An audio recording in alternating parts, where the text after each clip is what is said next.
Today's going to be a little different in that I'm kind of phoning it in and I'm going to talk about how to unlock the allied races in World of Warcraft's latest patch. Now, for those of you that don't already know, I'm a massive Blizzard fanboy, but at least I can sort of admit that to people, which I hope makes it a little easier as we continue on through this magical journey together. Truth be told, I've taken a rather large break from the game up until recently when some of my friends kind of pestered me back into the crack addiction that is World of Warcraft. In the latest patch, which people suspect will be the last content patch before the next expansion releases, players have been treated to the ability to unlock new playable races in-game. There's currently 4 of them, with 2 more confirmed for the next expansion, and a couple more hinted at by Blizzard's fantastic ability to not be able to hide shit all from data miners. So far I've managed to unlock 2 of them, both on the Alliance side, but there is 2 on the Horde side as well that I'm dying to unlock for obvious reasons when we get to them. In order of appearance on the character creation screen though, we have got Void Elves, the game's newest edgelords with so much angst they put demon hunters to shame, Lightforged Draenei, allowing just about anyone to be that bubble prick in every raid group, Nightborn Elves, these mana-addicted weirdos that for some reason we're supposed to sympathise with, and finally Moose Tauren, the most manliest moose of manpower moose manpower. In order to play as these 4 races currently, you need to have pre-purchased the next expansion, Battle for Azeroth, and then you need to have met a few more criteria that's in-game itself. I'm going to quickly run through them for you now, but I'm going to provide the link to Wowhead's guide down in the description below, so feel free to have a dig through that if you want. For the Moose Tauren, you'll need to have completed the High Mountain storyline, which you probably did whilst leveling to be honest with you, and then you need to be exalted with the High Mountain faction. After this, any Horde character at level 110 has to head into Orgrimmar and complete a short scenario to unlock the race to play. As I continue talking about the allied races, it's worth noting that you need a level 110 character on either the Alliance or the Horde to complete the unlocking scenario that's involved in the quest chain. Now, that character doesn't need to be the one that has the achievement or the exalted reputation, it just needs to be a level 110. For example, my Worgen has got the reputation almost with the High Mountain Tauren, which is Horde side. I do have a level 110 character on Horde, that'll be the character that I do unlock the race with, I guess. Why can I fail at words when I'm on a camera? Once I've got them unlocked, I don't need to worry about it. They're completely unlocked, they're unlocked on the entire account forever and ever, it's just a case of getting it done. So for Nightborn Elves, you need to have completed the full storyline of Suramar, and also become exalted with them. This one is much more time consuming than any of the other races it seems, because it's kind of locked behind reputation games, so don't expect to be able to plough through this one very quickly. Next up is a Lightforged Draenei. For these big burly chaps and chapettes, you need to head over to Argus and finish the Argus campaign for the achievement, You Are Now Prepared. After this, get exalted with the Army of Light, and they are yours to unlock. And then finally the Void Elves, which are very similar to the Lightforged Draenei. You simply go to Argus, and this time you need to get exalted with the Argusian Reach, and you also need the same achievement, You Are Now Prepared. Getting exalted with all these factions is the largest time sink. My advice to you would be to do the world quests like some sort of madman or woman. Just bear in mind that this isn't the kind of thing that you can set an afternoon aside and just kind of farm your way through. These factions take time to unlock, and that's kind of the beauty of them to me. If, like me, you kind of sat back and you're wondering why would I want to unlock these things, the racials are pretty fucking strong.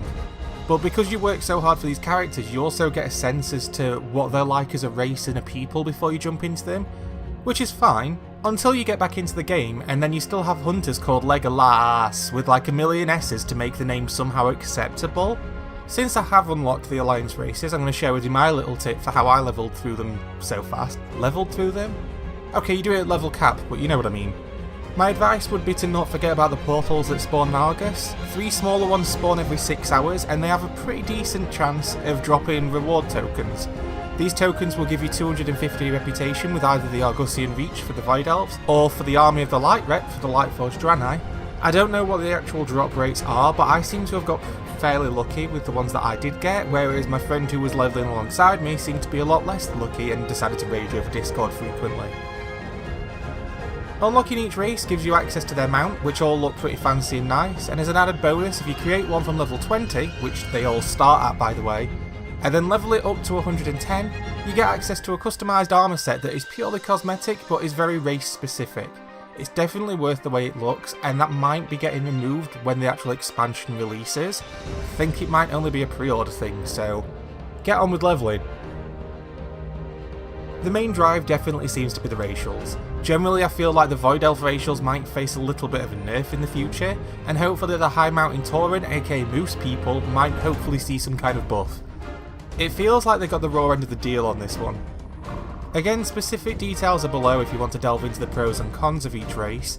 There is a lot of racials, so I won't waste time and go through them all slowly for people that don't play the game or probably aren't interested. For those that are wondering about the rest of the patch, it made some rather large changes to the game that a lot of people are mixed on. I have to admit that I personally love them.